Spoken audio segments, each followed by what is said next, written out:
Hello दोस्तों, नमस्कार। स्वागत है आपका मेरे YouTube channel teaching with Mukesh में। दोस्तों, अगर आप उत्तराखंड डीएलएड एग्ज़ाम की जो एंट्रेंस एग्जामिनेशन उसकी तैयारी कर रहे हैं तो ये वीडियो आपके लिए बहुत इंपॉर्टेंट है। जैसे कि दोस्तों आपको पता होगा, इस एग्जामिनेशन में रीजनिंग के बहुत सारे क्वेश्चंस पूछे जाते हैं, तो हम इस वीडियो में कवर करेंगे पिछले साल पूछे गए, यानी कि पिछले कुछ सालों में पूछे गए रीजनिंग के जो बहुत अच्छे क्वेश्चन हैं उन क्वेश्चंस को। और अगर हाँ आपका रीजनिंग का लेवल बहुत कम है, आपको रीजनिंग करने में थोड़ी प्रॉब्लम होती है, तो वीडियो आपके लिए बहुत इंपॉर्टेंट है, क्योंकि इसमें हम कुछ इंपॉर्टेंट जो टॉपिक्स होंगे उसकी कुछ बेसिक्स चीज़ें भी सवालों के माध्यम से समझते रहेंगे। तो चलिए बढ़ते हैं हमारे पहले सवाल की तरफ। ठीक है, तो देखिए यहाँ पे जो पहला सवाल है वो सवाल यह है कुछ कि जो BEG एक वर्ड है, ठीक है, इसके लिए एक दूसरा वर्ड आया है AD, F और J। ठीक है, और हमसे कहा गया है कि एक वर्ड जो PSVY है इसके लिए यहाँ पर क्या वर्ड आएगा। तो देखिए ध्यान से अगर देखेंगे तो A आया है। देखिए B के लिए यहाँ पे A आया है, मतलब कि B से पहले जस्ट A आता है, E से जस्ट पहले D आता है, G से जस्ट पहले F आता है और K से जस्ट पहले, अगर हम अल्फ़ाबेटिकल जो सीरीज होती है हमारी उसमें J आता है। ठीक है, तो देखो P से जस्ट पहले क्या आएगा O, तो O यहाँ पर है और किसी में O नहीं है। ठीक है, एक बार आंसर सेटिस्फाई कर लेते हैं अपने।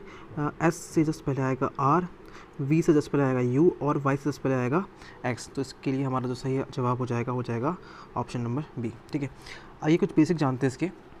देखिए जो हमारे अल्फ़ाबेट सीरीज होती है जैसे कि A, B, C, तो देखिए जिस प्लेस पर आती है उसके लिए एक नंबर कैरी करती है। जैसे A फर्स्ट प्लेस पर आया है, B दूसरे प्लेस पर आया है, C तीसरे प्लेस पर आया है, ऐसे ही D यहाँ पर चौथे प्लेस पर आया। ठीक है, और इसी टाइप से आगे को आते रहते हैं। ठीक है, और देखिए अब हमें ये सब एक तो इनके जो प्लेस वैल्यू है वो हमें पता होनी चाहिए। ठीक है, इसको पता करने का एक जो शॉर्ट ट्रिक है वो कुछ ऐसे है। देखिए आपको एक वर्ड याद करना है, EJOTY। ठीक है, और उसके बाद आपको एक नंबर याद करना है 5, 10, सिंपल आपको। ठीक है, 5 का पहाड़ा पड़ना है यहाँ पे, 15, 20 और यहाँ पे 25। अब आपको बाकी सभी जो इसके आसपास के लेटर हैं इसी से रिलेट करके, ठीक है, उसका कोड डिसाइड कर देना है, उसकी प्लेस वैल्यू निकाल देनी है। ठीक है, ये आपके लिए इम्पोर्टेंट हो जाएगा। अगर आप इस तरीके से याद कर लेंगे तो आप इजीली जो है प्लेस वैल्यू निकाल सकते हैं। ठीक है, चलिए अगले क्वेश्चन में बढ़ते हैं। अगला क्वेश्चन यहाँ पे दे रखा है एक फिगर को कंप्लीट करने का। तो देखिए अगर इस फिगर को कंप्लीट करना है तो हमें इसमें फिगर में सिमेट्री मेंटेन करनी पड़ती है। सिमेट्री मेंटेन का मतलब ये होता है कि जैसे कि जो चीज़ लेफ्ट में है वही चीज़ राइट में होती है बहुत से फिगर्स में, और जो चीज़ जो है, ठीक है, ऊपर है और वैसा ही क्या होगा उसके डाउन में आएगा। ठीक है, तो ये कुछ सिमेट्री फॉलो करनी पड़ेगी। देखिए अगर यहाँ पर हमें सिमेट्री फॉलो करनी है तो इसमें ये लाइन कुछ ऐसे आई है, तो यहाँ पर एक कर्व आएगा इस टाइप से।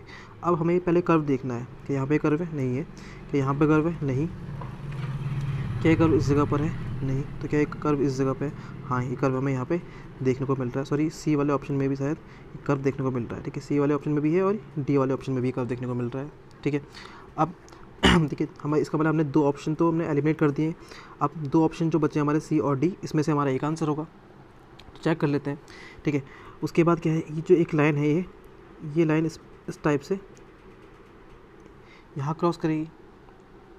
ठीक है, और एक जो कर्व आया था हमारा उसे ऐसे कर्व आएगा, ये लाइन ने यहाँ क्रॉस किया।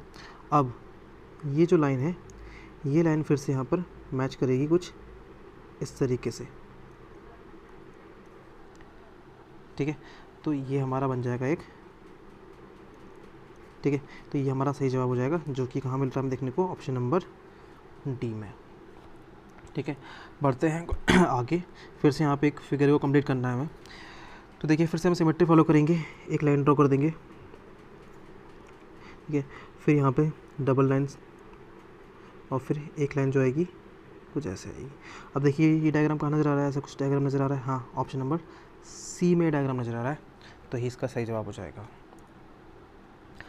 ठीक है, अगला जो क्वेश्चन है ये कह रहा है कि नीचे एक पासे की दो स्थितियां दी गई हैं, सतह 5 के विपरीत सतह पर क्या होगा। ठीक है, अगर देखो पासे यहाँ पर 6 लिखा है तो इसके एक अपोजिट होगा, इसकी जस्ट नीचे वाली सरफेस होगी उसमें एक नंबर लिखा होगा, या 4 लिखा है तो इसके सामने वाली सरफेस होगी इस जगह पे, वहाँ पे एक नंबर लिखा होगा।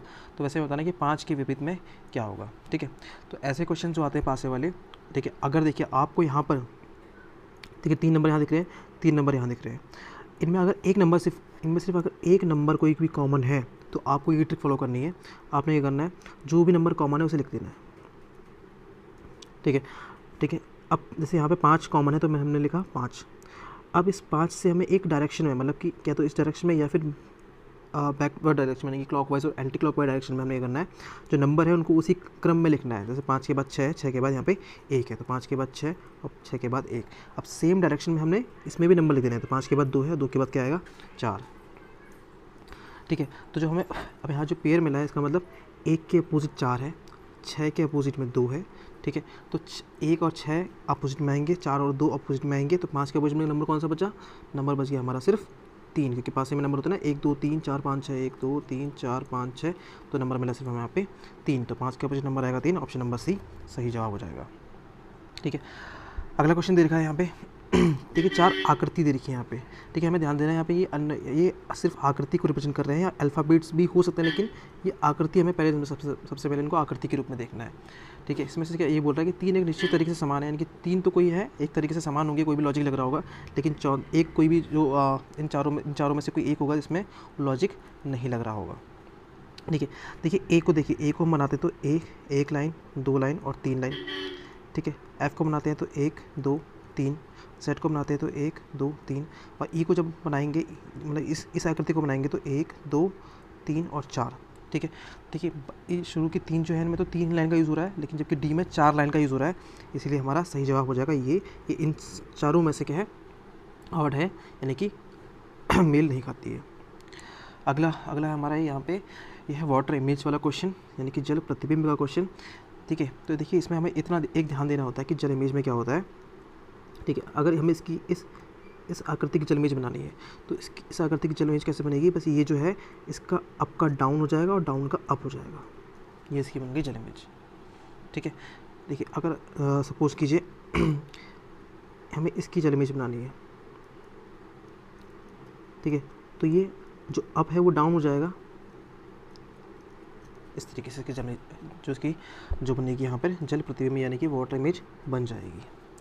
देखते हैं हमारे पास नंबर है यू। देखो पहले हमने यू की बनानी है, तो यू कैसे बनेगा? इस तरीके से यू आ जाएगा। तो सारे ऑप्शन में यू ऐसे ही है, देखिए।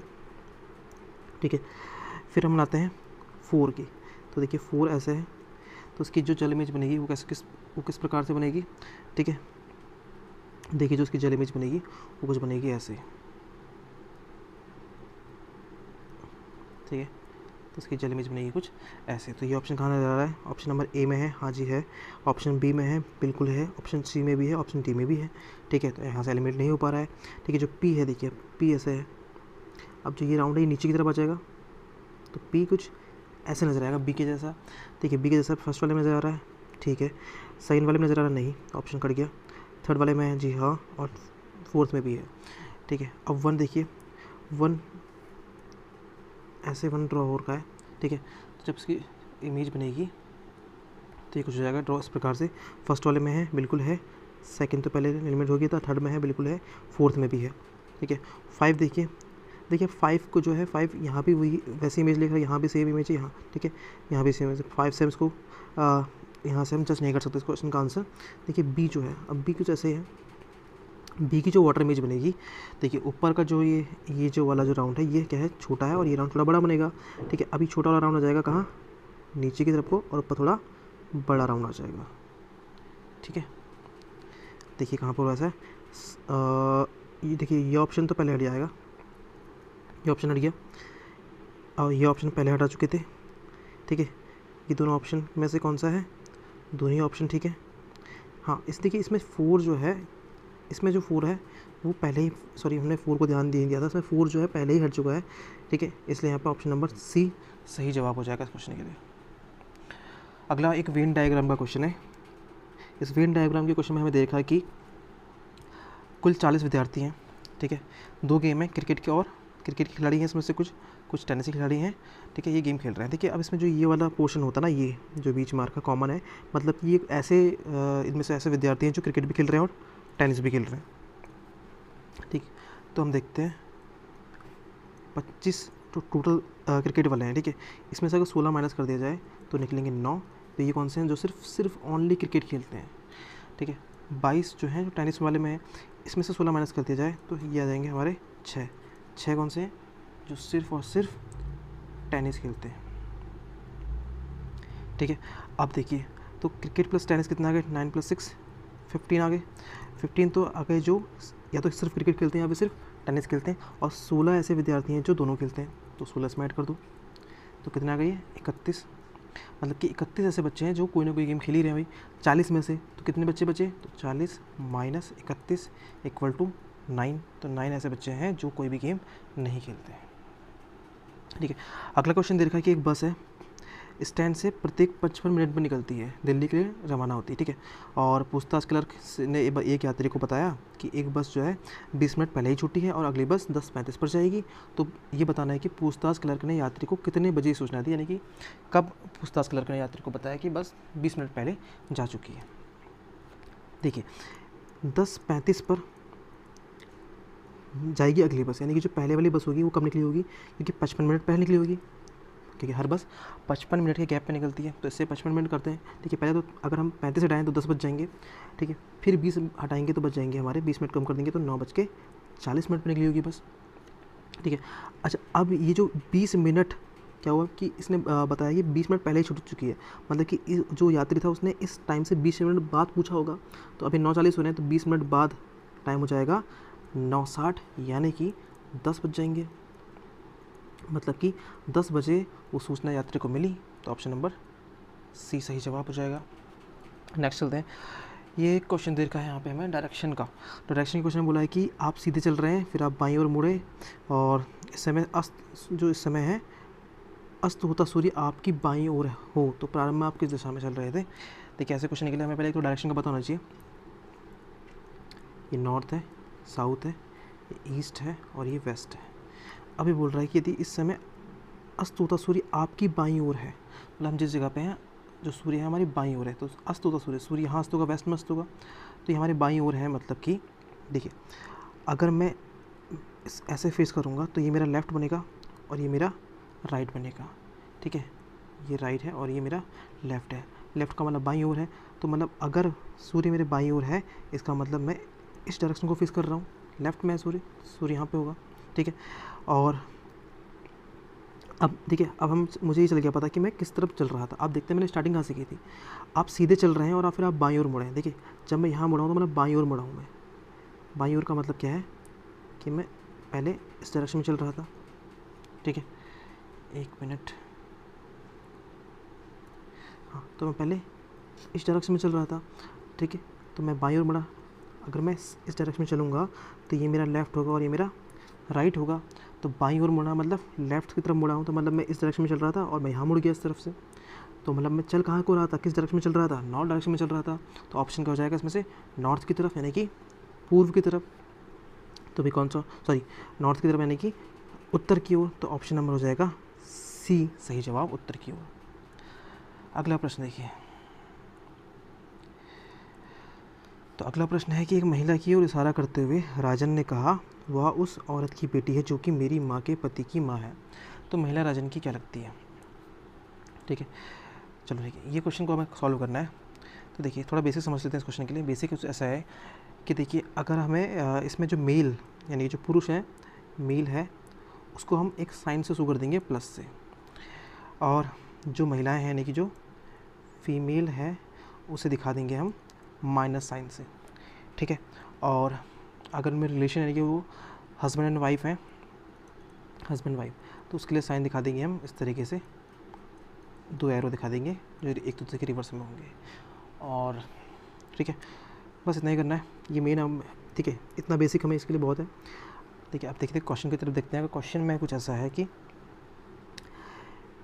एक महिला की ओर इशारा करते हुए राजन ने कहा, तो ठीक है राजन क्यों कह रहा है, तो मैं राजन को लेना है सेंटर में। तो राजन है, राजन ने कहा कि वह उस औरत की बेटी जो कि मेरी माँ के पति की माँ है, तो राजन की माँ, तो इससे मतलब इससे एक जनरेशन अप रहेगी, तो राजन की माँ। ठीक है, यहाँ पे राजन की माँ यानी फीमेल है, राजन की माँ के पति यानी कि माँ के पति ये यानी कि राजन के पिताजी, ये पति की माँ है, की माँ। ठीक है, तो वो ना वह उस औरत की बेटी है। अब ये इस औरत की बेटी है, बेटी का मतलब यहाँ पर आ जाएगी, यानी कि राजन के जो पिता हैं उनकी ये बहन हो जाएगी। ठीक है, तो ये आ गई राजन की, कौन लगी फिर ये राजन की लगी बुआ। तो ये सही जवाब हो जाएगा इस क्वेश्चन के लिए। तो अगला कोई क्वेश्चन है नहीं, ठीक है, तो ये थे क्वेश्चन कुछ जो प्रीवियस ईयर पूछे गए थे जीके के, सॉरी रीजनिंग के। अगर आपको वीडियो सही लगा है तो इस वीडियो को लाइक कर दो, और ऐसे ही वीडियो और इस चैनल पर भी आगे आते रहेंगे आपके डीलेड एग्ज़ाम तक। तो अच्छी खासी प्रैक्टिस हो जाएगी आपकी रीजनिंग की, इसलिए इस चैनल को सब्सक्राइब कर लीजिए। Thank you.